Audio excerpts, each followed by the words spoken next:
आपली स्वभाषा सोडून पूर्णपणे प्रगत असलेली भाषा सामाजिक पातळीवर सार्वत्रिक करणे याच्यामध्ये ही प्रक्रिया जी आहे ही लोकशाहीकरणाच्या विरोधी आहे. म्हणजे इंग्रजीला पूर्णच विरोध करत नाही आहे. पण तुमची जग समजून घेण्याची जी प्राथमिक स्तरावरची जी तुमच्या परिसरातली भाषा आहे ती तुम्ही आधी शिका. की मराठी माध्यमाच्या शाळांकडून इंग्रजी माध्यमाची वाढ झाल्यानंतर त्यांचं इंग्रजी किती सुधारलं.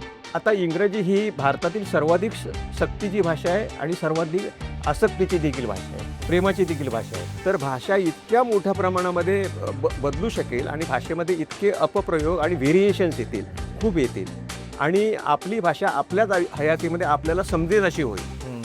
म्हणजे आता काय होतं आहे की अज्ञानामूलक व्हेरिएशन म्हणजे अपप्रयोग हे देखील भाषेच्या वापराच्या स्वातंत्र्याच्या खाली लपून तुमचं अज्ञान देखील.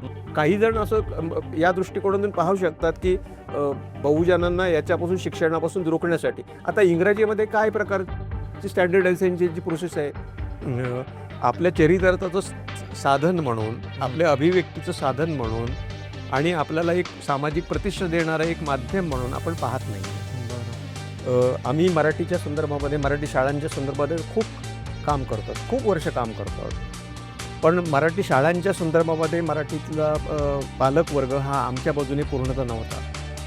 अनावश्यकपणे आपण हिंदी का शिकावी आणि त्याच्यामागचे तुमचे जे हेतू आहेत हिंदीच्या सक्तीमागचे ते विशुद्ध भाषिक आणि वाङ्मयीन असं नाही आहेत, ते पूर्णपणे राजकीय आहेत. त्या आणि ते भाषेचं सातत्य बिघडलं की तुम्ही समजायला हरकत नाही की ही तुमच्या भाषेच्या अंताकडे घेऊन जाणारी गोष्ट आहे. पण सर समजा एखादी भाषा संपली तर काय हरकत आहे?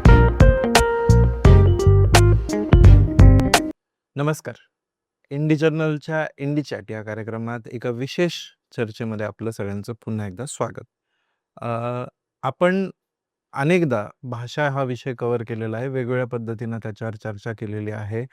मराठी भाषेचा प्रश्न, मराठी भाषेचं आंदोलन आणि त्या निमित्तानं उभे राहिलेले अनेक प्रश्न आपण बघितलेले आहेत.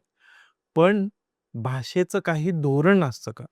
आणि भाषा आपण अनेकदा बघतो की भाषेचाच तर प्रश्न आहे, भाषा काही इतका महत्त्वाचा विषय थोडी आहे, अशा प्रकारचे आपल्याला वक्तव्य सर्रास सापडतात. अगदी म्हणजे हिंदी सक्तीचं आंदोलन झालं इतकं, त्याच्यानंतरचे वेगवेगळे पडसाद उमटले, त्यानंतर डिलिमिटेशनची चर्चा झाली. एवढं सगळं होऊनही अजूनही अनेकांच्या मनात हा प्रश्न वारंवार येतो की भाषेचाच तर प्रश्न आहे, त्याला एवढं महत्त्व द्यायचं काय कारण? तर या निमित्तानं आम्ही म्हटलं की आपण विधानसभेत नुकतंच जे बघितलं की विधानसभेचे जे आपले अध्यक्ष आहेत राहुल नार्वेकर यांनी ज्या पद्धतीच्या भाषेत अभिवाचन केलं किंवा त्या शोक प्रस्तावाचं वाचन केलं, त्या वाचनानंतर पुन्हा एकदा की आपल्या सामूहिक स्तरावरती भाषेचा काय स्तर झालेला आहे आपल्या सगळ्यांचा, याचा पुन्हा एकदा आढावा घ्यावा आणि त्याचं भाषेचं धोरण याच्याबद्दल थोडीशी चर्चा करावी. म्हणून आज आपल्यासोबत स्टुडिओमध्ये आहेत डॉक्टर प्रकाश परब. प्रकाश परब सर हे मराठी अभ्यास केंद्राचे उपाध्यक्ष आहेत आणि त्याचसोबत ते महाराष्ट्र सरकारच्या भाषा सल्लागार समितीचे सदस्यही आहेत. तर परब सर, तुमचं इंडी जर्नलमध्ये स्वागत. नमस्कार. तर सर, सगळ्यात पहिले म्हणजे राहुल नार्वेकरांच्या भाषणाचं आपण निमित्त जर केलं तर मराठी भाषेच्या सामूहिक स्तराचं काय चित्र तुम्हाला दिसतं भाषेचे अभ्यासक म्हणून आणि मराठीसाठी काम करणारे कार्यकर्ते म्हणून? आता विधानसभेच्या अध्यक्षांनी जे वाचन केलं आणि त्या वाचनावर समाज माध्यमातून खूप टीका झाली. सामाजिक भाषा विज्ञानामध्ये लँग्वेज कॉम्पिटन्स किंवा लिंग्विस्टिक कॉम्पिटन्स भाषिक क्षमता नावाची एक संज्ञा आहे. आणि भाषेतून जग समजून घेणे आणि अभिव्यक्त होणे याचा एक काही स्तर असतो. प्रगत भाषांमध्ये तो स्तर वरच्या पातळीवरचा असतो आणि भाषिक क्षमतेची पातळी एखाद्या समाजामध्ये अ, इतक्या खाली घसरणे ही त्या भाषेच्या अंताची सुरुवात मानली जाते. अच्छा. आणि विशेष करून समाजामधला जो सगळ्यात खालचा स्तर म्हणजे तरुण वर्ग जो असतो, त्याला त्या भाषेमध्ये नीटपणे अभिव्यक्त होता न येणे आणि अत्यंत साधे साधे शब्द देखील त्याला अर्थपूर्ण रीतीने वापरता न येणे. आता वाचनाच्या संदर्भामध्ये हे तर जी भाषेची जी 4 कौशल्य मानली जातात, लेखन, वाचन, श्रवण आणि बोलणे. त्यातलं वाचन हे भाषिक क्षमतेमध्ये अगदी शेवटचं आहे. म्हणजे तुम्हाला ती भाषा, तिची मुळाक्षरं आणि तिची वर्णमाला नीट माहिती असेल, तर कोणालाही साधारणपणे ठराविक सरावानंतर ती भाषा वाचता येणे. बोलणे आणि लिहिणे ही तशी सर्जनशील अशा प्रकारची भाषेची अभिव्यक्ती आहे. आता त्याच्यामध्ये सुद्धा जर स्तर घसरला, म्हणजे आता जर समजा वाचनाच्या स्तरावर समाजाचा स्तर जर इतका घसरला असेल, तर बोलणे आणि लिहिण्याच्या मध्ये काय प्रकारची स्थिती मराठीमध्ये असेल, याची आपल्याला कल्पना करता येईल. पण निश्चितपणे एखाद्या समाजाची शिकलेल्या व्यक्तीच्या संदर्भामध्ये देखील भाषिक क्षमता या पातळीवरची जर खालची असेल, तर मराठीच्या संदर्भामध्ये ती एक धोक्याची सूचना आहे, असं भाषाविज्ञानाच्या आधारे आपल्याला म्हणता येईल. बरोबर. सर, तुम्ही आता खूप महत्त्वाचं म्हणालात, की भाषा अशा प्रकारे तिचा स्तर पडणं म्हणजे धोक्याची, ती भाषा संपण्याची एक सुरुवात आहे. सुरुवात आहे ते, असं तुम्ही म्हणालात. पण सर, समजा एखादी भाषा संपली, तर काय हरकत आहे? आपण जर डार्विनियन सिद्धांताने बघितलं, सर्व्हायव्हल ऑफ द फिटेस्ट, किंवा जो सगळ्यात ताकदवान आहे त्याचं तो वाचतो, आणि म्हणजे ही भाषा त्या लायक नाही, वाचण्याच्याच लायक नाही, आणि म्हणून ती मेली तर काय हरकत आहे? व्यवहाराची भाषा वेगळी आहे, ज्ञान भाषा वेगळी आहे. बरोबर आहे. तर मग काय हरकत आहे मराठी संपली तर? आता याच संदर्भामध्ये पुन्हा एक भाषा विज्ञानाचाच आधार घ्यायचं म्हटलं, तर जगामध्ये आता 6,000-6,500 भाषा आहेत. आणि त्याच्या आधी खूप मोठ्या संख्येने भाषा नामशेष झालेल्या आहेत. आता भाषा मरते म्हणजे काय होतं नक्की? तर त्या बोलण्याच्या व्यवहारातून ती भाषा नष्ट होणे, आणि ती समजणारा आणि ती वापरणारा शेवटचा जो भाषक आहे, तो मृतप्राय झाल्यानंतर ती भाषा मेली असं अधिकृतपणे म्हणता येते. आता सजीवांचं जे मरण आहे आणि भाषेचं मरण आहे, याच्यामध्ये एक फरक आहे. म्हणजे भाषेच्या बाबतीत रिवायवल शक्य आहे, पुनरुज्जीवन शक्य आहे. म्हणजे हिब्रू हे त्याचं मुख्य उदाहरण आहे. म्हणजे प्रत्यक्ष वापरात नसलेली भाषा त्यांना स्वतंत्र राष्ट्र म्हणून मान्यता मिळाल्यानंतर त्या इस्रायलच्या लोकांनी हिब्रू भाषेचं पुनरुज्जीवन केलं आणि पद्धतशीरपणे केलं ते, आणि त्याच्यामागे भाषा नियोजन या प्रकारच्या एका पद्धतीचा अवलंब त्यांनी मोठ्या प्रमाणामध्ये केलेला आहे. लँग्वेज प्लॅनिंग एजन्सी स्थापन करून वगैरे. पण आता तू जे म्हणालास, की भाषा मेली तर काय होत? आता याच्याकडे भाषेकडे तटस्थ पाहणाऱ्यांचा एक असा एक वर्ग आहे, की जसं आपण एखाद्या वस्तूचं वेगवेगळ्या प्रकारचे ब्रँड असतात. त्यातला जो पॉप्युलर ब्रँड असेल, अधिक उपयोगी असणारा ब्रँड असेल, तो जर सार्वत्रिक झाला, खूप लोकांनी तो वापरला, तर बाकीचे ब्रँड हे मार्केटमधून हळूहळू जातात, आणि त्याच्यामुळे फार काही मोठा सांस्कृतिक तोटा आहे त्या समाजाचा असं काही नाही. त्या स्पर्धेमध्ये नवीन उत्पादन येईल आणि दुसरा ब्रँड त्याचा तयार होईल, ब्रँडिंग होईल. भाषा आणि समाज आणि भाषा आणि संस्कृती यांचं एक जैविक सेंद्रिय अशा प्रकारचं नातं आहे. डेव्हिड क्रिस्टलने असं म्हटलेलं आहे. डेव्हिड क्रिस्टल हा इंग्रजी भाषेचा चांगला अभ्यासक आहे, आणि त्यांनी लँग्वेज डेथ नावाचं पुस्तक लिहिलं आहे. आणि त्याने असं म्हटलं आहे, की जागतिकीकरणाच्या नंतर खूप मोठ्या प्रमाणामध्ये जग इंग्रजीकडे झुकतं आहे, आणि इंग्रजी, स्पॅनिश, फ्रेंच, अरेबिक ह्या ज्या अतिशय प्रबळ अशा प्रकारच्या आर्थिकदृष्ट्या प्रबळ असलेल्या ज्या भाषा आहेत, त्यातून जग एकसुरू होण्याचा धोका आहे, सपाटीकरण होण्याचा धोका आहे. आणि थर्ड वर्ल्ड कंट्रीजमधले, विशेषतः डेव्हलपिंग कंट्रीजमधले जे देश आहेत, ते मोठ्या प्रमाणामध्ये इंग्रजीकडे आपल्या आर्थिक उन्नयनीचा, म्हणजे सोशो इकॉनॉमिक अपलिफ्टमेंटचा एक भाग म्हणून पाहतात. आणि त्याच्यामध्ये मला असा धोका दिसतो आहे, की भविष्यामध्ये जग एकभाषिक, द्विभाषिक, त्रिभाषिक तर होणार नाही ना. तर त्याच्यामध्ये त्यांनी असं उल्लेख केल्यानं म्हटलं, जर समजा असं झालंच, खूप मोठ्या प्रमाणामध्ये भाषा नामशेष झाल्या, मृतप्राय झाल्या, आणि 4-2 भाषाच उरल्या, तर या पृथ्वीवरचा तो सगळ्यात मोठा सांस्कृतिक संहार असेल, असं त्यांनी म्हटलेलं आहे. The greatest monumental disaster on the planet earth, असं त्याचं वाक्य. आता हे त्याने म्हटलं, याचं काय कारण आहे? आपण कल्पना करूया, की उद्या जर समजा जग एकभाषिक झालं किंवा 2 भाषांचा प्रभाव असेल, हं. तर आपला सगळा कला आविष्कार असेल, वाङ्मयीन आविष्कार असेल, जग समजून घेण्याच्या आपल्या आपल्या सगळ्या दृष्टी असेल, त्या एकारल्या जातील. हं. म्हणजे विटगेन्स्टाईन यांनी असं म्हटलेलं आहे, की भाषा हा एक डोळा आहे. भाषा म्हणजे तुम्हाला अनेक भाषा येतात याचा अर्थ तुम्ही जगाकडे अनेक डोळ्यांनी पाहता. हं. आणि याच्या पुढे जाऊन एडवर्ड शब्बीर आणि बेंजामिन ओर्प यांनी तर असा सिद्धांत म्हटलाय, जशी तुमची भाषा तसं तुमचं जगाचं आकलन. अच्छा. ही भाषा बदलली की तुमचं परसेप्शन बदलतं जगासंबंधीचं. हं.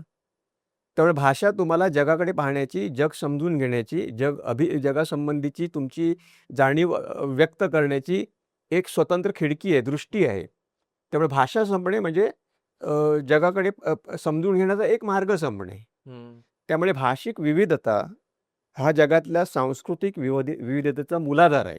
बरोबर. आणि जगामध्ये जर वेगळ्या प्रकारची विविधता सांस्कृतिक जर राहायची असेल, तर भाषा टिकल्या पाहिजेत. हं. आणि म्हणून युनेस्कोने काही वर्षांपूर्वी विकसनशील देशांना अशा प्रकारचं आवाहन केलंय, हं. की ही वैश्विक संपत्ती आहे. जगामध्ये अनेक भाषा असणे हा प्रॉब्लेम नाहीये, ही विकृती नाहीये. हं. तर ही संपन्नता आहे. हं. आणि हे धन तुम्ही संपवू नका. हं. कशामुळे संपवू नका? तर स्वाभाविकपणे आपल्या आर्थिक उन्नयनासाठी गरीब देशातील लोक हे ज्ञानाच्या आणि रोजगाराच्या शक्यता पुरवणाऱ्या भाषेकडे वळतात. ही अगदी स्वाभाविक गोष्ट आहे. हं. म्हणजे खेड्याकडून शहराकडे येतात, शहरांतून महानगराकडे येतात, हं. महानगरांतून कालांतराने प्रगत देशांकडे जातात. हं. अशा पद्धतीने जे स्थलांतर होतं, हं. ते भाषांमध्ये देखील असं होतं. हं. म्हणजे म्हणजे बोली भाषांकडून प्रमाण भाषेकडे, प्रमाण भाषेकडून प्रबळ भाषेकडे, हं. प्रबळ भाषेकडून अधिक वैश्विक मोठा ॲक्सेस देणाऱ्या भाषेकडे हं. लोक वळतात. हं. तर या प्रकारचं भाषिक बदल त्याला लँग्वेज शिफ्ट म्हणतात. हं. हे भाषांतर असं म्हणत नाही. हं. म्हणजे एक भाषा सोडून दुसऱ्या भाषेकडे पूर्णपणे शिफ्ट होणे, हां. ही समाज भाषा विज्ञानातील ही कल्पना अशी आहे. तर समजा लँग्वेज शिफ्ट इतक्या मोठ्या प्रमाणामध्ये झाला हं. आणि जगामध्ये फारच थोड्या भाषा उरल्या, हं. तर हे जग पूर्णपणे सांस्कृतिकदृष्ट्या सपाट होईल हं. आणि अ, जगण्यातील मौजच संपेल. म्हणजे बरं. आपल्याकडे वेगवेगळ्या प्रकारची गाणी आहेत, वेगवेगळ्या च्या कविता आहेत, वेगवेगळ्या प्रकारचं वाङ्मय आहे. जगामध्ये किती आता आपण पाहतो, की सगळं फक्त इंग्लिश वाङ्मयच असतं. हं. तर वेगवेगळ्या भाषांमध्ये असलेलं हे जे सर्जनशील साहित्य आहे हं. आणि ते किती समृद्ध आहे. म्हणजे म्हणजे एका गाण्याला एका प्रकारच्या संगीताला दुसऱ्या प्रकारचं संगीत हे पर्याय नाही होऊ शकणार. बरोबर. म्हणजे एकाच प्रकारची झाडं आहेत, हं. एकाच प्रकारची फुलं आहेत, हं. तसं एकाच प्रकारची भाषा आहे, एकच भाषा आहे. आणि दुसरी गोष्ट अशी आहे, म्हणजे दुसरं त्याचं कारण भाषा वैज्ञानिक कारण असं आहे, आपली भाषा ही आपण का टिकवली पाहिजे? हं. One cannot be number 1 in number 2 language. आपल्या 2 प्रकारच्या भाषा असतात. आपली एक निज भाषा असते, परिसरातली भाषा, मातृभाषा असते आणि त्या भाषेव्यतिरिक्त जगातल्या दुसऱ्या ज्या भाषा आहेत त्यांना सेकंड लँग्वेजेस असं म्हणतात. हं. तिसरी, चौथी भाषा वगैरे असं काही प्रकार नसतो. हं. ती सेकंड लँग्वेज, फर्स्ट लँग्वेज आणि सेकंड लँग्वेज. तर आपला जो बौद्धिक विकास आहे की नाही, हं. तो ऑप्टिमम लेव्हलला म्हणजे सर्वोत्कृष्ट पातळीवर हं. आपल्या स्वभाषेतूनच होऊ शकतो. हं.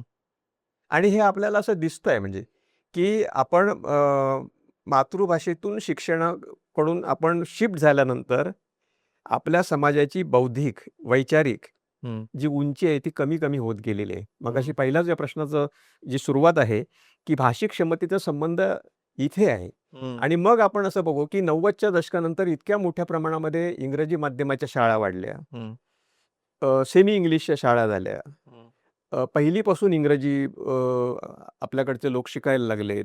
बरोबर. आणि मराठी शाळांमधून CBSE किंवा IB वगैरे इतर बोर्डांमधून पूर्णपणे इंग्रजी माध्यमाच्या शाळांमध्ये रूपांतर झालं. आता ही जी मुलं आहेत ती 30-40ची आहेत, की जी पहिल्यापासून इंग्रजी माध्यमामध्ये शिकली. बालवाडीपासून ते इंग्रजी माध्यमातून शिकले. बरं. आपल्याला असं दिसेल, की 90च्या दशकापर्यंतची मराठी भाषेमधून होणारी सामाजिक शास्त्रांमधली आणि इतर वाङ्मय शाखांमधली जी हं. निर्मिती आहे, हं.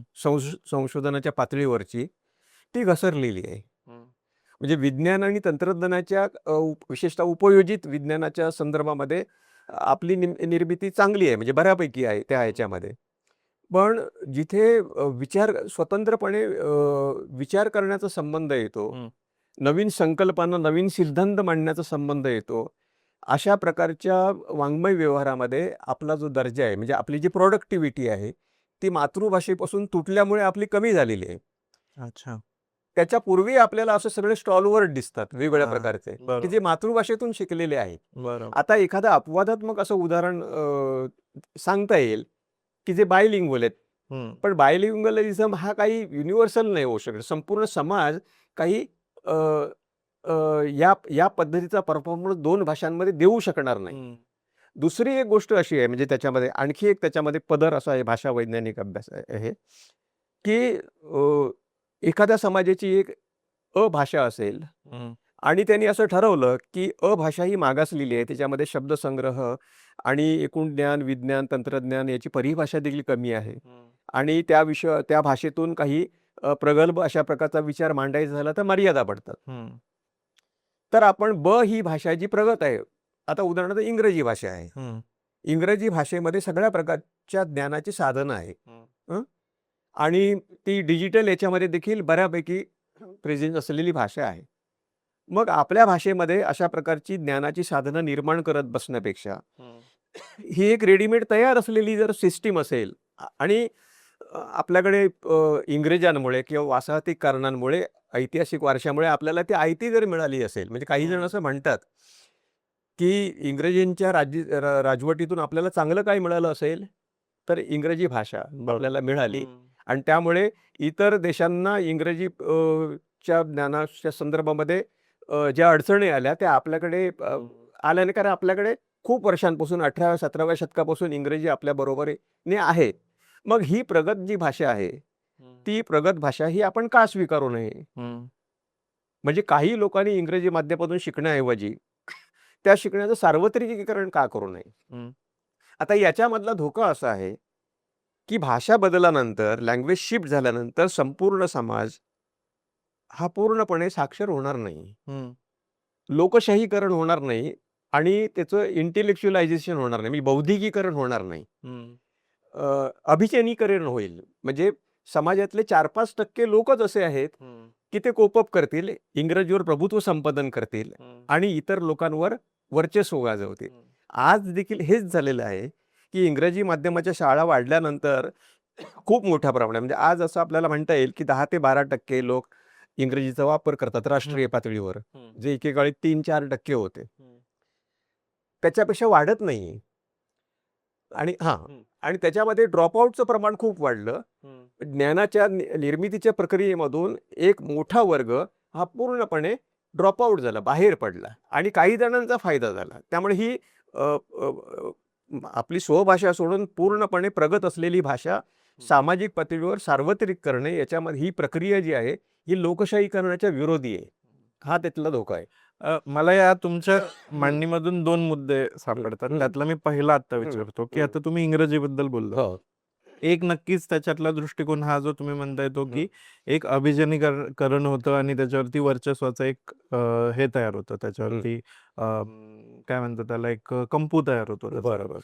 पण दुसरा एक अप्रोच म्हणजे आता एक खरं तर माझ्या मते ते इंटरप्रिटेशन आहे. ते फक्त तो एक अन्वयार्थ काढलेला आहे तो, की महात्मा फुलेंपासून ते आंबेडकरांपर्यंत आणि पुढे जी बहुजन आणि जात्यंतक चळवळ जे म्हणतो आपण त्याला, किंवा जातीय हे जे सगळं साचलेलं होतं, त्याच्या विरोधात जो प्रतिकार तयार झालेली चळवळ होती, बरोबर. तिने इंग्रजीला आणि इंग्रजांना दोघांनाही एक मुक्तिदाता किंवा मुक्तिदायिनी या अर्थानं पण बघितलेलं आहे. तो पण एक दृष्टिकोन आहे, की बाबा मराठी बरोबर आहे, मराठी आम्हाला मिळाली नशिबाने, आमच्या जन्माने, पण मराठीचं ज्ञान आमच्यापासून दूर ठेवलं गेलं. मराठीला आम्हाला पोचता नाही आलं आम्हाला मराठीपर्यंत, आणि मराठी आमच्या उपयोगाची आता ती नाही, कारण ती जातीय आमच्या उतरंडीची आठवण आहे, किंवा ते जे काही साचले पण आहे, ऊर्ध्वगामी आहे किंवा प्रतिगामी आहे, त्या सगळ्याचं ते प्रतीक आहे, आणि आम्हाला इंग्रजी मुक्तिदायी वाटते. तर अशा वेळेस या द्वंद्वाला कसं सामोरं जाता येईल त्यात? हां, बरेच दलित विचारवंत कांच्या इलाय आणि बरेच जण या प्रकारची थिअरी ते मांडतात. की भारतामध्ये जर खऱ्या अर्थाने सामाजिक समता यायची असेल, तर पूर्णपणे न्यूट्रल, जिच्याशी सोशल स्टिग्मा नाही आहे. हं, संस्कृत ही राष्ट्रीय स्तरावर आणि मराठी ही महाराष्ट्राच्या स्तरावर जातीच्या संदर्भामध्ये हं, अ, पूर्णपणे बहुजनांना आणि विशेषतः प्रमाणीकरणाच्या संदर्भामध्ये काही स्टिग्मा किंवा अडी असलेली भाषा आहे. तर त्याच्याऐवजी पूर्णपणे तटस्थ असलेली आणि कुठलंही बॅगेज नसलेली अशा प्रकारची, की त्या भाषेतील शब्दांच्या संदर्भामध्ये किंवा वाक्यांच्या संदर्भामध्ये म्हणजे विशेषतः निम्न स्तरातील लोकांबद्दल काही टॅबू वर्ड्स त्या भाषेमध्ये असतात आणि त्यामुळे त्या वर्गातील लोकांना ती भाषा आपलीशी वाटत नाही. आणि मग सगळ्यांसाठी प्रगतीसाठी समान त्याला लेव्हल प्लेइंग फील्ड आपण म्हणतो की नाही, म्हणजे बरोबर. इंग्रजीमुळे काय होईल की लेव्हल प्लेइंग फील्ड होईल आणि सर्वच जण प्रगतीच्या मार्गामध्ये येईल आणि समान स्पर्धा होईल. हं, आता याच्यामध्ये अडसर काय आफ्रिकेमध्ये हा प्रयोग झाला. म्हणजे आफ्रिकेचं खूप कौतुक होतं की त्या देशांनी इंग्रजीकरण मोठ्या प्रमाणामध्ये हे केलं. हं, पण याच्यामध्ये अडचण अशी आहे की दीर्घकाळामध्ये जर आपण विचार केला, तर या प्रकारचा भाषा बदल म्हणजे परिसरातली किंवा समाजातली भाषा सोडून याच्यामध्ये काही कुठलाही प्रकारचा भावनात्मक मुद्दा नाही आहे. म्हणजे ही आपली भाषा आहे, परंपरागत भाषा आहे आणि म्हणून ती टिकवली पाहिजे. एवढाच मुद्दा नाही आहे. हं, तर आपल्या परिचयाची जी भाषा आहे ना, ती जर आपण आधी शिकलो, तर आपली कॉग्निटिव्ह डेव्हलपमेंट अधिक होईल आणि नंतर तुम्ही दुसरी, तिसरी भाषा शिका. हं, म्हणजे कितीही भाषा शिकायला काही हरकत नाही. हं, म्हणजे युनेस्कोनं तर हे मॉडेलच डेव्हलपिंग कंट्रीसाठी दिलेलं आहे, की मदर टंग बेस्ड मल्टीलिंग्वलिझम. मातृभाषे अधिष्ठित बहुभाषिकता तुम्ही हे करा. हं, त्यामुळे आपण आधी काय शिकायचं 3री पर्यंत, 5वी पर्यंत ती तुमची भाषा शिका. म्हणजे इंग्रजीला कोणच विरोध करत नाहीये. पण तुमची जग समजून घेण्याची जी प्राथमिक स्तरावरची जी तुमच्या परिसरातली भाषा आहे, ती तुम्ही आधी शिका. मुळात शिक्षणाचं माध्यम हा काही व्यक्तिगत निर्णयाचा प्रश्न नाही. तो सामाजिक निर्णय आहे. भारतामध्ये जरी मातृभाषेची सक्ती करणं शक्य नसलं, हं, कर्नाटक आणि सरकारच्या त्या निर्णयाच्यामुळे सर्वोच्च न्यायालयाने निकाल दिला की मातृभाषा मुलांची कोणती हे पालक ठरवतील. अच्छा. त्यामुळे अमुक एक विशिष्ट भाषा राज्याने मातृभाषा ठरवून ती कोणावर लादायची नाही. त्यामुळे आपल्या राष्ट्रीय शैक्षणिक धोरणामध्ये देखील मातृभाषेच्या शिक्षणाची शिफारस आहे, पण सक्ती नाही आहे.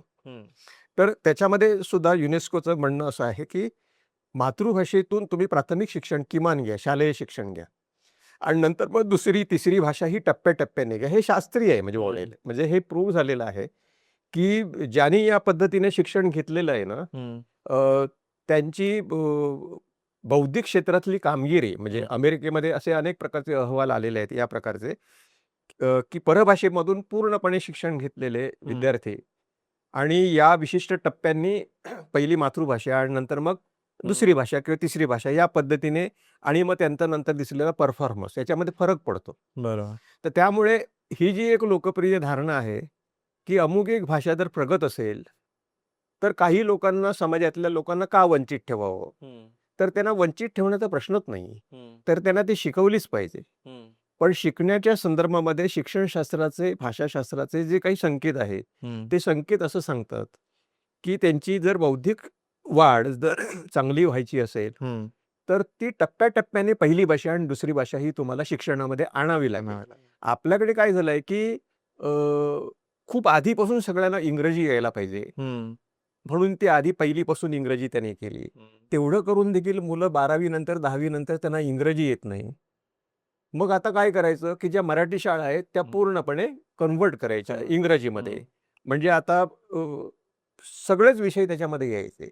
आता याच्यामधून काय झालं, की याचा सर्व्हे कोणी केलेला नाही, की मराठी माध्यमाच्या शाळांकडून इंग्रजी माध्यमाची वाढ झाल्यानंतर त्यांचं इंग्रजी किती सुधारलंय? प्रश्न असा आहे, की असं दिसतंय की इंग्रजी आणि मराठीमधली दोन्हींमधली भाषिक क्षमता त्यांची कमी झालेली आहे. तुलनेने मराठी माध्यमातून शिकून पुढे नंतर कॉलेजमध्ये इंग्रजीकडे गेलेले जे वळलेले लोक आहेत, त्यांचं इंग्रजीचं ज्ञान आणि मराठीचं देखील त्यांचं शब्दभांडार हे बऱ्यापैकी होतं. आता त्याच्यामध्ये बाधा आली. कारण हे अशास्त्रीय, अनैसर्गिक आणि हे अत्यंत कृत्रिम आहे. म्हणजे हे सेंद्रिय नाही आहे मुळामध्ये गोष्ट. परिसर भिन्न भाषा आधीपासूनच शिकणे. आता हे कसं आहे, की मी जर उजव्या हाताने काम करत असेल आणि मला कोणीतरी डाव्या हाताने सांगितलं, तर मी त्याच्यामध्ये फार प्रगती नाही करू शकणार. पण असा एखादा माणूस दाखवता येईल, की तो दोन्ही हाताने हे करू शकेल. त्यामुळे सामाजिक स्तरावर माध्यमाचा निर्णय घेत असताना शक्यतो व्यक्तिगत निर्णयाऐवजी समाजाने ते ठरवावे. पण सक्ती न करता आपल्याला काय करता येईल? भाषा 2 कारणांनी वाचतात. म्हणजे कंपल्शन आणि अपॉर्च्युनिटी. म्हणजे काही एक मर्यादित त्याला सक्ती करणे आणि दुसऱ्या बाजूने वेगवेगळ्या प्रकारच्या अपॉर्च्युनिटी, संधी ह्या जोडणे. मग स्वतःहून लोक इंग्रजी शिकतील. आता इंग्रजी ही भारतातील सर्वाधिक सक्तीची भाषा आहे आणि सर्वाधिक आसक्तीची देखील भाषा आहे, प्रेमाची देखील भाषा आहे. आता सक्ती करावी लागत नाही. बरोबर. पूर्वी एक काळ असा होता की इंग्रजी सोडत होते, बरोबर. मग इंग्रजी सक्तीची केली, पण त्याच्या विरुद्ध कोणी आवाज नाही उठवला. पण हिंदीच्या सक्तीच्या विरुद्ध आवाज उठवला. याचं कारण हिंदी ही भाषा संधींच्या संदर्भामध्ये इंग्रजीची बरोबरी करू शकत नाही. ज्ञानाच्या संदर्भात देखील बरोबरी करू शकत नाही. बरोबर. रोजगाराच्या संदर्भात बरोबरी करू शकत नाही. त्यामुळे इंग्रजीची सक्ती भारतामध्ये कुठेही केली.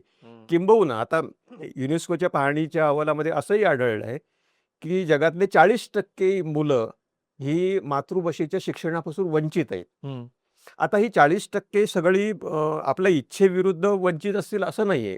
तर भारतामध्ये असं कुठलंही राज्य नाहीये की जिथे मातृभाषेतून शिक्षणाला विरोधच सरकार करत आहे. किंबहुना त्यांना मातृभाषेत ते मुलांनी शिकावं अशी इच्छा असून देखील पालकच मुलाला पाठवत नाहीये. सर मला पुन्हा एकदा तुम्हाला त्या प्रश्नाकडे वेगळ्या याच्यानं न्यायचं आहे की अनेकदा काय होतं की आता तुम्ही 2 मुद्दे मांडले. एक प्रमाणीकरण किंवा भाषेचा स्तर हा एक मुद्दा मांडला आपण आणि दुसरी गोष्ट की मातृभाषा किंवा त्या ठिकाणची जी स्थानिक भाषा आहे त्या स्थानिक भाषेत तुमचं आकलनाचं वाढणं. पण मला असं वाटतं की बहुजन समाजात म्हणजे जो कष्टकरी आहे विशेषतः जो जसं मी म्हटलं या डिस्कोर्स मधून पुढे आलेला आहे जो तो कास्ट आणि या पगडा जो आहे जुना पगडा त्याला नकारायच्या चळवळीतून पुढे आलेला जो समुदाय आहे त्यांच्यासाठी असं होतं की स्तर म्हणलं भाषेचा स्तर म्हणलं की शुद्धतावाद मराठी शुद्ध मराठी आणि अशुद्ध मराठी हा एक जो स्टिग्मा जसं तुम्ही हा शब्द वापरला की तो एक वाद त्याच्यामध्ये येतो. आणि दुसरी गोष्ट अशी पुन्हा येते त्या ह्याच्यामध्ये की काय प्रमाण मानायचं. म्हणजे आता तमिळमध्ये मी थोडंसं वाचत होतो तेव्हा असं कळलं की तमिळमध्ये सुद्धा हा वाद होता की प्रमाण तमिळ आणि बोलीतली तमिळ याच्यामध्ये फरक होता. तर त्यांनी मग द्रविड चळवळीने सामाजिक न्यायाच्या तत्वातून आणि याच्यातून एक समिती बसवली आणि एक प्रमाण तमिळ म्हणून एक नवीन तमिळला आधुनिक तमिळला जन्म दिला जी नवीन प्रमाण झाली. पण मग ती शिकवली जाऊ लागली प्रमाण. तसं मराठीमध्ये अशा प्रकारची चर्चा का झालेली नाहीये की हा जो प्रमाण मराठी विरुद्ध बोलीचा प्रश्न आहे तो अशा प्रकारे सामंजस्याने किंवा दोन्ही घटकांना म्हणजे जे बहुजन घटक आहेत त्यांना आणि भाषा तज्ञ यांना एकत्र बसवून की काहीतरी एक नवीन प्रमाण आणि जे नंतर पुढे जाऊन सगळीकडे शिकवलं जाईल, ज्याचं व्याकरण शिकवलं जाईल आणि जे सगळ्यांना मान्य असेल की ज्याच्यामध्ये अण आणि याचा प्रश्न नसेल किंवा पाणी म्हणायचं का पाणी म्हणायचं असा प्रश्न नसेल. ह्या प्रकारच्या नकारात्मक भावना काढून टाकाव्यात. अशा प्रकारची चर्चा का होत नाही मराठीमध्ये? चर्चा होते, नाही हे असं नाही. पण भाषेच्या प्रमाणीकरणाचा जो मुद्दा आहे ना तो जगातल्या सगळ्या भाषांच्या संदर्भामध्ये आहे. म्हणजे असं नाहीये का फक्त मराठीच्या संदर्भामध्ये होतोय. तो फ्रेंच, जर्मन वगैरे त्यांचेही जर समजा आपण इतिहास काढून पाहिले ना तर त्याच्यामध्ये काही प्रकारच्या जरी सुधारणा करायच्या झाल्या तर समाजातल्या खूप मोठ्या घटकांकडून त्यांना विरोध होतो. पण आता प्रमाणीकरण नकोच का? म्हणजे हा एक असं म्हणता येईल की म्हणजे बोलेल त्याची भाषा, लिहिल त्याची भाषा आणि कुठलेच नियम नकोत, कुठलेच संकेत नकोत. आणि मग समाजातला जो काही प्रत्येक स्तर असेल त्याला भाषेचा जो काही ॲक्सेस असेल आणि बोलीचे जे काही संस्कार त्याच्या जिभेवर झाले असतील तर त्याने जे तो बोलेल त्याप्रमाणे आपण स्वीकारावं. या प्रकारच्या लोकशाहीकरणाची कल्पना आहे. त्याच्यामध्ये अडचणी अशा आहेत काही याचा एक दुष्परिणाम असा आहे अशा प्रकारचं मुक्त स्वातंत्र्य ज्यावेळी लिहिण्या बोलण्याचं आणि संकेतांच्या संदर्भामध्ये पूर्ण स्वातंत्र्य घेण्याचं ज्यावेळी आपण देतो की नाही, तर ती भाषा कालांतराने ज्या कारणासाठी आपण वापरतो ते कारण म्हणजे काय, संवाद. म्हणजे मी जे बोलतोय ते तुम्हाला समोरच्या व्यक्तीला समजलं पाहिजे. तर तो संवाद अडेल आणि अनाकलनीय होत जाईल. म्हणजे मी ट्रॅफिकचं उदाहरण देतो, की खूप लोक थांबले आहेत आणि वेगवेगळ्या प्रकारचे दिवे आपण सिग्नल्स आपण वापरतो. ते न वापरता कोणालाही सरसकट आपण परवानगी दिली तर अपघात होतील. तर भाषेच्या संदर्भामध्ये कम्युनिकेशनचा प्रॉब्लेम येईल, संवादाचा, आणि ते सेल्फ डिफिटिंग होईल. म्हणजे आपण या प्रकारचे निर्बंध संकेतांवर घातले नाहीत तर भाषा इतक्या मोठ्या प्रमाणामध्ये बदलू शकेल आणि भाषेमध्ये इतके अपप्रयोग आणि व्हेरिएशन्स येतील, खूप येतील, आणि आपली भाषा आपल्याच हयातीमध्ये आपल्याला समजेल अशी होईल.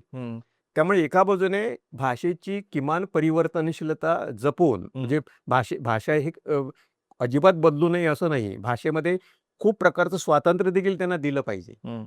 आणि त्याच्यामध्ये भाषेचं स्थैर्य टिकवण्यासाठी आणि विशेष करून लेखनाची गरज आहे. म्हणजे विद्यापीठीय पातळीवर तुम्ही एका विशिष्ट विषयावर ज्यावेळी विज्ञान विषयावर किंवा सामाजिक शास्त्रावर लेख लिहिता किंवा काही संशोधनपर प्रबंध लिहिता, त्याच्यानंतर तो अनेक पिढ्या वाचणार आहेत, संदर्भासाठी वापरणार आहेत, आणि तुमच्या भाषेमध्ये संकेतांच्या पातळीवर जर इतके तर्हेवाईकपणे बदल होत गेलेत तर नंतरच्या लोकांना हे आपल्याला जसं प्राचीन मराठी वाचताना आता अडचणी येतात आणि मार्गदर्शक कोश घ्यावे लागतात, तशी अडचण. आता हा मराठीच्या संदर्भात हा प्रश्न कधी निर्माण झाला?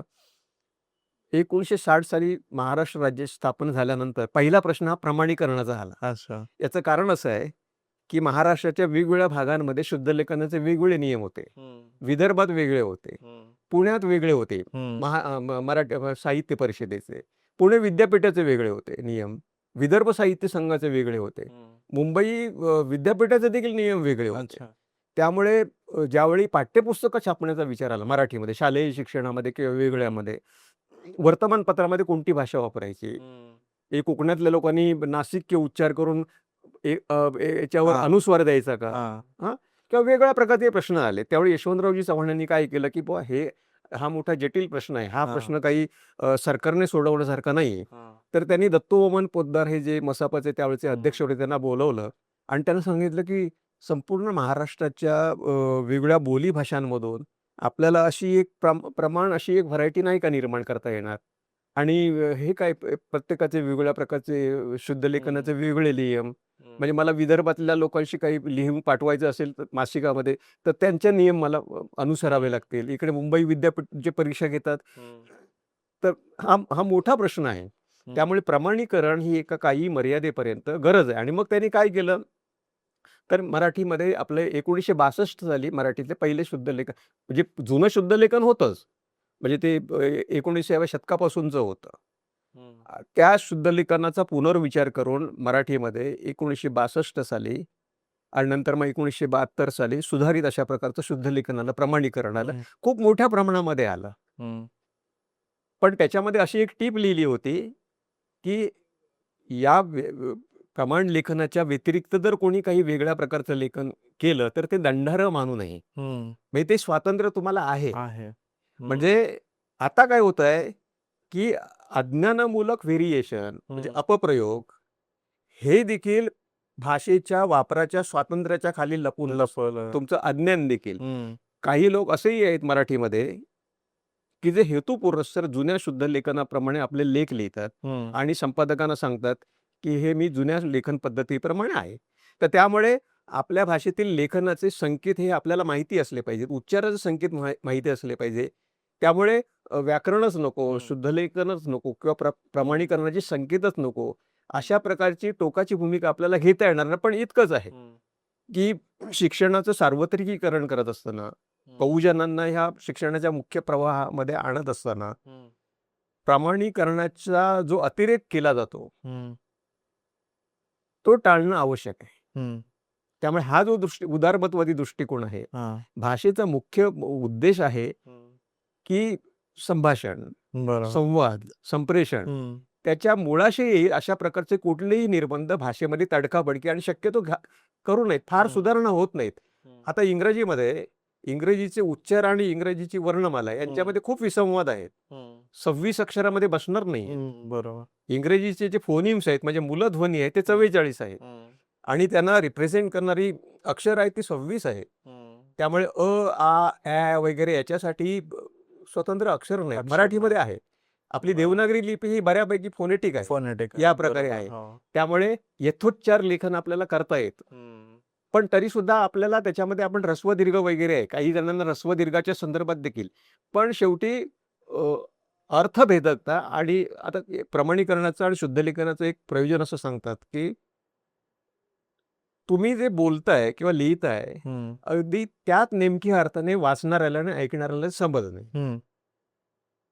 पण त्याच्यामध्ये जर संदिग्धता राहिली तुमच्या संकेतांच्या वेगळ्या वापरामुळे तर तो बॅरियर आहे संवादामध्ये. आणि म्हणून प्रमाणीकरण एका मर्यादित स्तरापर्यंत आपल्याला ते आवश्यक म्हणलं आणि ते स्वीकारलं पाहिजे. याच्यामध्ये बहुजन आणि अभिजनवाद काही जण असं या दृष्टिकोनातून पाहू शकतात, की बहुजनांना याच्यापासून शिक्षणापासून रोखण्यासाठी आता इंग्रजीमध्ये काय प्रकारची स्टँडर्डायझेशनची प्रोसेस आहे त्याच्यापेक्षा कठीण आहे म्हणजे याच्यामध्ये या प्रकारचे. असं नाही आहे की तुम्ही इंग्रजीमध्ये मनपूत काही लिहिलं काही बोललं आणि ते स्वीकारलंय.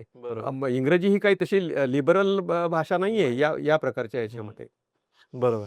सर आता आपण जे प्रमाणीकरणाबद्दल जे बोललो ना, की पण तरी सुद्धा जसं मी म्हटलं, की आता त्याला एक तो ब्राह्मणवाद किंवा ब्राह्मणी भाषा, आता तुम्ही पोद्दारांचं उदाहरण दिलं. आता पुन्हा एखाद्याच्या मनात प्रश्न येऊ शकतो, की हे ब्राह्मणच होते, ब्राह्मणी भाषाच लादली जाते, अशा प्रकारचं एक उदाहरण. तर त्या प्रकारचा एखादी व्यापक असा काही प्रयत्न झालेला आहे का? की आता उदाहरणार्थ एक म्हटलं जातं साठोत्तरी भाषा, साठोत्तरी लेखकांची भाषा, नेमाडे असतील यांनी जी केले ऐवजी केलं असं केलं त्या भाषेला, म्हणजे बोलीशी साधर्म्य असणारी लिखित भाषा असं केलं. तर तशा प्रकारचं काही प्रागतिक दृष्टिकोन असणार किंवा ज्याच्यामध्ये या प्रकारचा तो स्टिग्मा आहे तो नकारला जाईल, अशा प्रकारचा काही प्रयत्न झालेला आहे का? एखादी समिती, भाषा समिती बसण्याचा किंवा एखादा तसं स्टँडर्डायझेशन कमिटी अशा टाईपचं काही झालं प्रयोग झाला. म्हणजे मी मगाशी म्हटलं की 1962 साली पहिले नियम आलेत.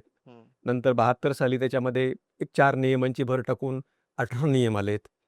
1990 साली मला वाटते गन्ना जोगळेकर पुण्याचेच त्यांच्या अध्यक्षतेखाली एक समिती पुनर्विचारासाठी नेमली होती. आताच अलीकडे एक 5-6 वर्षापूर्वी, कारण या प्रकारच्या तक्रारी सरकारकडे खूप येतात, की या प्रकारचं ह्रस्व दीर्घ म्हणजे अनेक लोकांनी कॅम्पेन देखील केलेलं आहे की एकच वेलांटी असावी आणि त्याच्यामध्ये ह्रस्व दीर्घ वगैरे काही नाहीये. जोडाक्षरामध्ये देखील सुलभीकरण करावं या प्रकारचं. आता याच्यामध्ये सुद्धा सैद्धांतिक भाग असा आहे, की आपली भाषा आपल्याला कठीण वाटत जाणे नंतरच्या पिढ्यांना, हे देखील त्या भाषिक क्षमतेप्रमाणेच भाषेच्या डिजनरेशनचं एक कारण आहे. म्हणजे ती कठीण वाटणे म्हणजे, आणि भाषेचं सोपेपणा आणि कठीणपणा किंवा काठिण्य हे कशावर अवलंबून असतं? ती भाषा वापरण्याच्या तुमच्या प्रेरणेवर आणि अवलंबित्वावर अवलंबून असतं. इंग्रजीच्या संदर्भामध्ये आपण कधीच तक्रारी केलेलं नाहीये, की हे जरा सगळं सोपं करा, हे कठीण करा, म्हणजे कठीण होत आहे फार, अशा प्रकारच्या सुलभीकरणाचं नाही. आणि मॅन्डरीन भाषा म्हणजे ही काही त्याच्यामध्ये जी कॅरेक्टर्स आहेत आणि हे आहे, तेव्हा अनेक भाषा ह्या आपल्यापेक्षा लिपीच्या संदर्भामध्ये आणि याच्यामध्ये खूप कठीण असलेल्या भाषा आहेत. बरोबर. याच्यामध्ये उच्चारणाच्या पातळीवर देखील आणि लेखनाच्या संदर्भामध्ये. त्यामुळे याला एक मर्यादा आहे. म्हणजे तुम्ही जर सतत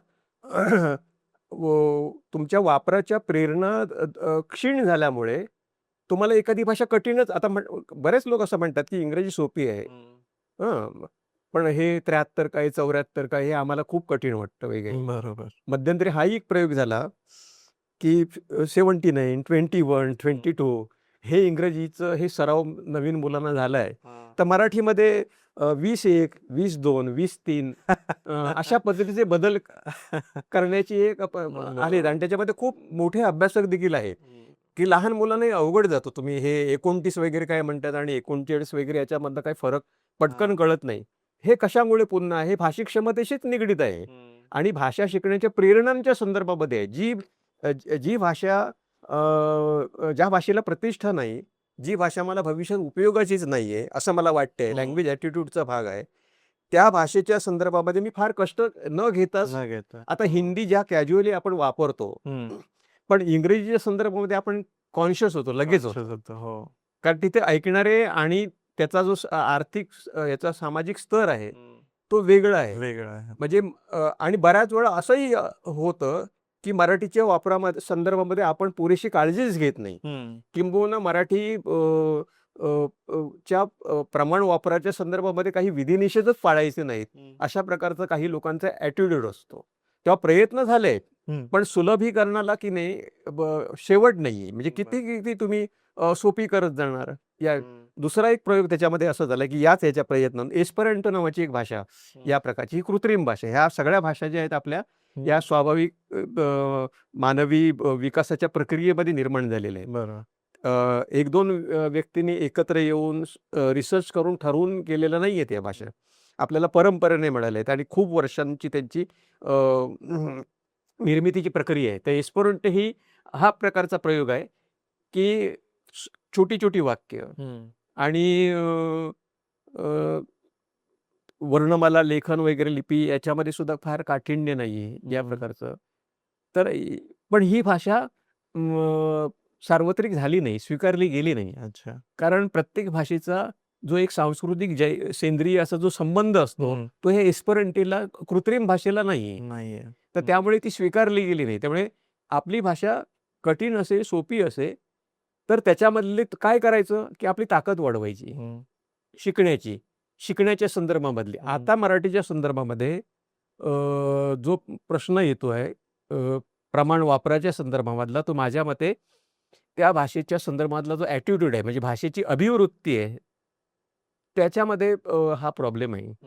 म्हणजे आपण आपल्या भाषेकडे आपल्या चरितार्थाचं साधन म्हणून, आपल्या अभिव्यक्तीचं साधन म्हणून आणि आपल्याला एक सामाजिक प्रतिष्ठा देणारं एक माध्यम म्हणून आपण पाहत नाही आहोत. बरोबर. आणि आपल्याला असं वाटतंय, की इंग्रजीसारखी जी प्रगत भाषा आहे, ती आपल्याला सामाजिक, आर्थिक उन्नयनासाठी अधिक उपयोगाची आहे, अधिक आपल्याला प्रतिष्ठा देते आणि त्याच्यासाठी गांभीर्याने क्लासेस लावून किंवा परत-परत हे करून अनेक लोकांनी इंग्रजीच्या याच्यासाठी आत्महत्या केलेल्या आहेत. अशी अनेकदा उदाहरणं झालेली आहेत. काही शाळांमध्ये तर मराठी, हिंदीच्या वापराला पूर्णपणे बंदीच बंदी आहे. म्हणजे तुम्ही वापरायचीच नाही भाषा. हं. कारण तुम्हाला इकडे शिफ्टच व्हायचं आहे पूर्ण. बरोबर.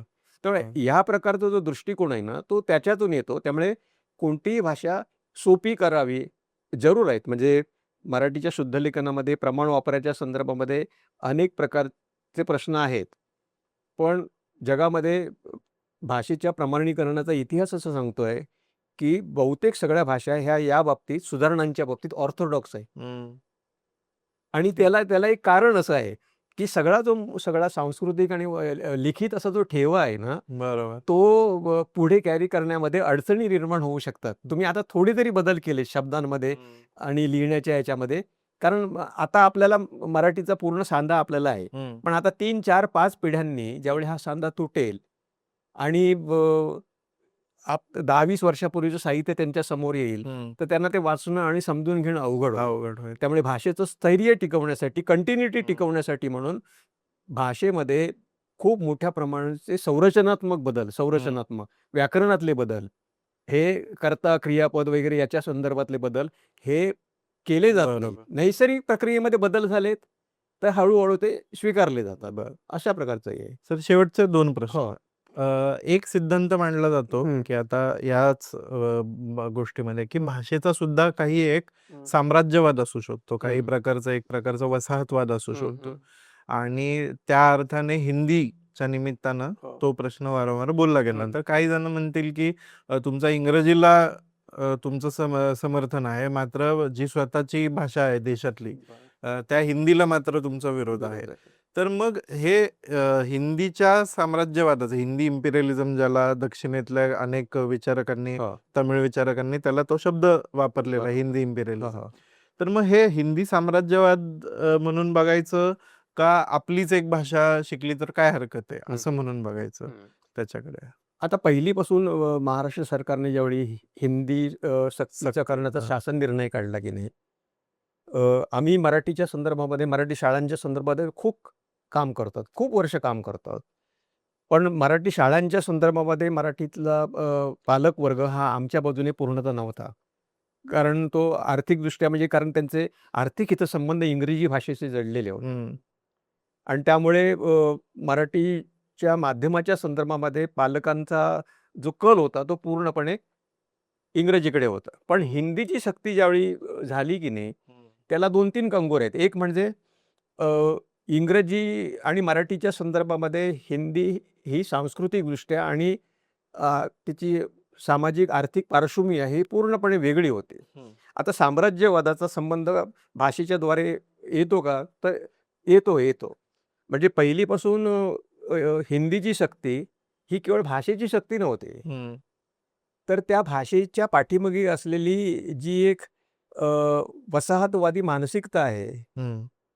अ, धर्माच्या संदर्भामधली जी एक वर्चस्ववादी भावना आहे हं. आणि ती भाषा ज्यांना महाराष्ट्रामध्ये खूप मोठ्या प्रमाणामध्ये अ, वाढवायची इच्छा आहे, त्यांच्या मागचे त्यांच्या मनामधले जे राजकीय लागेबांधे होते की नाही, हं. ते अतिशय स्पष्ट होते. हं. म्हणजे कोणतंही कारण नसताना आणि महाराष्ट्रामध्ये हिंदीची बऱ्यापैकी साक्षरता असताना, हं. बिगर हिंदी राज्यांमध्ये महाराष्ट्र हे हिंदीच्या साक्षरतेच्या संदर्भामध्ये आणि वापराच्या संदर्भामध्ये पहिलं राज्य आहे. हं. तर त्यामुळे अशी कुठलीही परिस्थिती निर्माण झाली नव्हती, की आपल्याला हिंदीमध्ये कम्युनिकेशन करताना, संवाद करताना अडचणी यायला लागल्या. हं. मग एके दिवशी महाराष्ट्र सरकारला असं वाटते, की पहिलीपासून मुलांनी शिकावं. हं. तर याच्यामागचं जे भाषिक, सांस्कृतिक राजकारण आहे, हे सहज लक्षात येणारं होतं. तर त्यामुळे हिंदीची सार्वत्रिकता करून हं.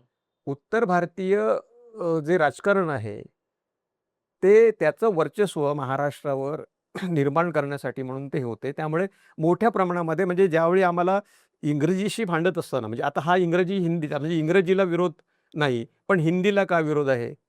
तर ही इंग्रजीशी जसे आपले व्यावसायिक आर्थिक संबंध आहेत हं. आणि ज्ञानाच्या संदर्भामधले संबंध आहेत. ज्या प्रकारची सामग्री आपल्याला इंग्रजी देते, हं. तशा प्रकारची कोणतीही सामग्री हिंदी न देत असताना अनावश्यकपणे हं. आपण हिंदी का शिकावी? हं. आणि त्याच्यामागचे तुमचे जे हेतू आहेत हिंदीच्या सक्तीमागचे, ते विशुद्ध भाषिक आणि वाङ्मयीन असं नाही आहेत. हं. ते पूर्णपणे राजकीय आहेत. तर हं. त्यामुळे या प्रकारच्या वसाहती मानसिकतून जर समजा आले असतील आणि दक्षिण भारतामध्ये हे त्यांना आधीच कळलेलं आहे, हं. की या प्रकारचे की हिंदीची शक्ती ही भाषेची शक्ती नाहीच आहे मुळामध्ये. हं. म्हणजे हिंदीच्या बद्दल दुसरी कुठलीही भाषा असती तर लोक स्वीकारायला तयार होतील. पण हिंदी का नको? हं. तर हिंदीचं हे जे कल्चरल बॅगेज आहे, हं. हे सुद्धा आपल्याला स्वीकारावं लागेल आणि ते पुढे जाऊन आपली ओळख मिटवेल. हं. त्यामुळे हा जो धोका आहे की नाही, हिंदी दक्षिण भारतामध्ये आणि आता महाराष्ट्रातही मोठ्या प्रमाणामध्ये का स्वीकारली जात नाही? हं. तर भाषा म्हणून तिला कोणाचाही विरोध नाही आहे. एक हं. जास्तीची भाषा शिकायलाही हरकत नाही. हं. आणि दुसरी एक अडचण महाराष्ट्राच्या संदर्भामध्ये अशी आहे, की हिंदी आणि मराठीमध्ये व्याकरणाच्या दृष्टीने, लिपीच्या दृष्टीने कमालीचं साधर्म्य आहे. हं. आपल्याकडे त्रिभाषा सूत्र हे केंद्रीय आस्थानामध्ये वापरलं जात असलं, तरी जिथे 2च भाषा वापराव्या लागतात, तिथे बँकांमधून, रेल्वेमधून हं.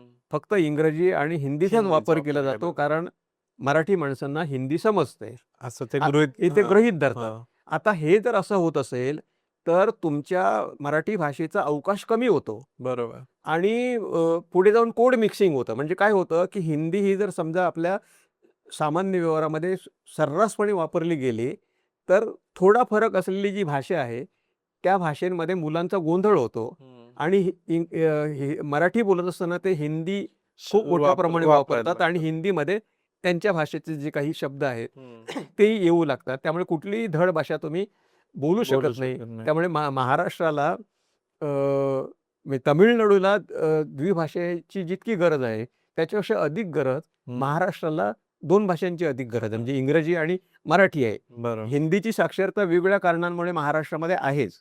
हं. त्यामुळे ही अडचण आहे, की हा वसाहतवाद जो आहे तो हिंदीच्या मागून आणि येतोच. त्यासोबत तो एक दुसरा एक डेटा पॉइंट असा सुद्धा आहे, की उत्तरेतल्या म्हणजे हिंदी भाषिक पट्ट्यातल्या 90% लोकांना फक्त एकच भाषा एकच येते भाषा येते. बरोबर. आणि उर्वरित भारताला किमान 2 भाषा 2 येतात भाषा अशा. येतात. सो या प्रकारचं की त्यांचं आयुष्य सुलभ व्हावं हो. अशा प्रकारे प्रत्येक सरकारी यंत्रणा आणि रचना अगदी. ती घडते. तर शेवटचा प्रश्न माझा सर तुम्हाला असा आहे की तुम्ही धोरणाचे सुद्धा भाषा हो, धोरणाचे हो, सुद्धा अभ्यासक आहात. हो.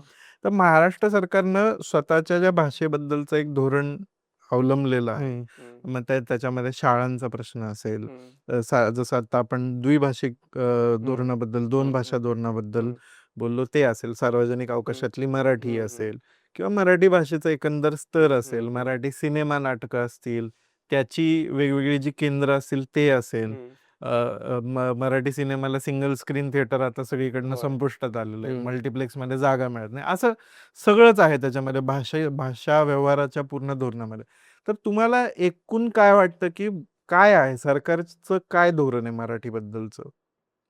मी गेली अनेक वर्ष सल्लागार समितीमध्ये सदस्य म्हणून म्हणजे 3 हं. टर्म जवळ-जवळ मी आहे. म्हणजे बरं. फार कमी लोक आहेत, की लागोपाठ 2-3 समित्यांमध्ये पूर्वी हे भाषा सल्लागार मंडळ होतं 1960 साली वगैरे आणि महाराष्ट्रामध्ये मराठी भाषा विभाग स्थापन झाल्यानंतर 2011 पासून त्याच्यामध्ये बदल करून भाषा सल्लागार समिती आली आणि 2013 साली कोत्तापल्ली समितीने मराठी भाषेचं धोरण त्याचा मसुदा सादर केला आणि त्याच्यानंतर आम्ही 2-3 समित्यांमध्ये त्याचं पुनरीक्षण करून त्याच्यामध्ये बदल करून अशा प्रकारचं एक बृहत मराठी भाषेचं धोरण म्हणून दिलं.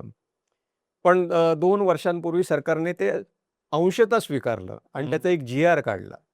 मला असं दिसतं याच्या संदर्भामध्ये एक म्हणजे भाषेच्या विकासासंबंधी राजकीय इच्छाशक्ती कमी पडते. हं, म्हणजे भाषा हा त्यांचा अग्रक्रमच नाही आहे हं, सरकारचा आणि असं काही जणांना असं वाटतंय, की इंग्रजी भाषा ही इतक्या मोठ्या प्रमाणामध्ये लोकांना हवी आहे. तर मराठी भाषेच्या विकास प्रक्रियेमध्ये आपण का गुंतवणूक करावी? या प्रकारची आणि त्यामुळे सल्लागार समितीने जे भाषा धोरण सरकारकडे दिलेलं आहे, त्या धोरणाची अंमलबजावणीच होत नाही. म्हणजे अच्छा. अंमलबजावणी करणारी यंत्रणाच नाही. अच्छा. त्यामुळे धोरण आहे, पण प्रत्यक्ष अंमलबजावणी नाही आणि आता असं झालं आहे, की आता 1-2 आठवड्यापूर्वीची बातमी आहे, की नवी मुंबई महानगरपालिकेने मराठी शाळाच नव्हे, तर बालवाड्या देखील इंग्रजीमध्ये त्याचं रूपांतर केलं आहे. बापरे! म्हणजे पहिली म्हणजे अ, अंगणवाडीपासूनच अंगणवाडीपासूनच. मुलं होतील. आता हे काय आहे? हा फार मोठा धोका आहे. जसं आपण मुलाखतीला सुरुवात करताना आपण भाषिक क्षमतेचा उल्लेख केला. दुसरी एक संकल्पना आहे इंटर जनरेशनल ट्रान्समिशन. म्हणजे भाषा एखादी संपायला लागली, म्हणजे शेवटची जी पिढी आहे, त्या पिढीकडून दुसऱ्या भाषेकडे पिढीकडे भाषा संक्रमित, सुपूर्द करण्याची प्रक्रिया तुमची ब्रेक झाली, थांबली आणि ते भाषेचं सातत्य बिघडलं, की तुम्ही समजायला हरकत नाही, की ही तुमच्या भाषेच्या अंताकडे घेऊन जाणारी गोष्ट आहे. 2, 3ऱ्या, 4थ्या, 5व्या पिढ्यानंतर लँग्वेज शिफ्ट होणार हळू-हळू. कारण ही जी मुलं आहेत, ती मुलं त्यांच्या नंतरच्या पिढ्यांना काय मराठी सुपूर्द करणार आहेत, की जी मुलं बालवाडीपासूनच इंग्रजी माध्यमामध्ये शिकतायत आणि मराठीचा कुठला भाषिक आणि सांस्कृतिक, ऐतिहासिक वारसा पुढे घेऊन जाणार आहेत. तर मराठी तिथे संपली त्या पिढींकडे. म्हणजे बरोबर. आमच्यासारखे ज्येष्ठ लोक आणि काही तरुण जे मराठी माध्यमातून शिकले आहेत, ते भाषेचा वापर करतील. पण हळू त्या समाजामधून ती भाषा नामशेष होईल. त्यामुळे हे डिजनरेशन सुरू होतं. त्यामुळे ही अतिशय गंभीर गोष्ट आहे. आणि दुसरी गोष्ट बघा एक उल्लेख झाला की इंटेलेक्च्युअलायझेशन होत नाही ना. म्हणजे तुम्हाला त्यावेळी तुम्ही इंग्रजीमधूनच शिकता, तर इथली जी जैविक परिस्थिती आहे, तुमची इकोसिस्टम आहे, त्या इकोसिस्टमपासून तुम्ही पूर्णपणे तुटता. म्हणजे स्थानिक भाषा, स्थानिक संस्कृती यांच्यापासून पूर्ण तुटता आणि एका वेगळ्याच संस्कृतीचे तुम्ही नागरिक होऊन जाता. हा बरोबर. एक मोठा धोका आहे. म्हणजे आता आमच्या पिढीला अनेक भाज्या बाजारात गेलं म्हणजे हो. आपल्या इकडच्या आठवडी बाजारात वगैरे गेलं तर अनेक भाज्यांची नावं माहित नसतात. हं. म्हणजे वाल पावटा हे ते याच्या पलीकडे काय हो. त्याला त्या शेंगेला काय म्हणायचं हं. हे पटकन कळत नाही किंवा आठवत नाही किंवा माहीतच नसतं असं. हं. तर अर्थात तुम्ही म्हणताय तसं की तुमचं जे स्थानिक पर्यावरण आहे हो, किंवा पण परिवेश विशेषतः आहे परिसंस्था हां, मराठीची. परिसंस्था आहे त्याच्याशी तुमचा विसंवाद होऊन जातो होऊन आणि जातो. तुम्ही तिथून तुटता. तर मला वाटतं खूपच चांगली एक रंजक हं. चर्चा झाली आणि खूप महत्त्वाचे मुद्दे त्या चर्चेतून समोर आले. आणि सर तुमचे खूप आभार हे सांगितल्याबद्दल. आपण याचा आणखी काही जरूर, मुलाखती जरूर. या निमित्तानं करू, ज्याच्यामध्ये आपण काही संकल्पना आणि काही गोष्टींचा सविस्तर आपण त्याच्यामध्ये आढावा घेऊ. नक्की. तर ही चर्चा जी होती ती तुम्हाला कशी वाटली? त्यातनं काही तुम्हाला नवीन काही मुद्दे सापडले का? त्याच्याबद्दल नक्की प्रतिक्रिया कळवा.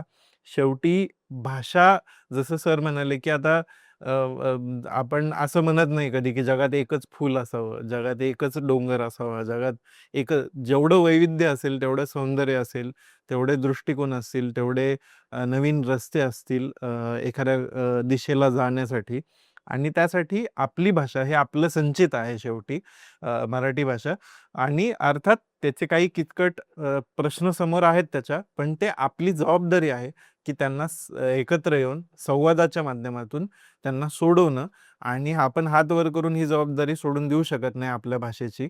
आपली भाषा पुढं नेणं आणि तिला जगवणं हे त्या ज्ञानाला जगवण्यासाठीचं आहे, ना की कुठल्या अस्मितेच्या फक्त पोकळ गप्पांसाठी. त्यामुळे मला वाटतं आपण सर्वांनीच याच्यावरती विचार करायला हवा. येऊन एकत्र बसून याच्यावरती हे प्रश्न सोडवायला हवेत आणि मराठी भाषा टिकवायला हवी. इंडी जर्नलचा हा प्रयत्न तुम्हाला कसा वाटतो हे जसं मी म्हटलं कमेंटमध्ये नक्की कळवा. हा व्हिडिओ लाईक करा, शेअर करा, हे चॅनल सबस्क्राईब करा. मराठी अभ्यास केंद्राचं काम तुम्ही फॉलो करा. त्यांच्या अनेक मोहिमा सुरू असतात शाळांसाठीच्या, मराठी शाळांसाठीच्या, मराठी रोजगारासाठीच्या, मराठी मुलांच्या. तर त्या देखील फॉलो करा आणि पाहत राहा इंडी जर्नल.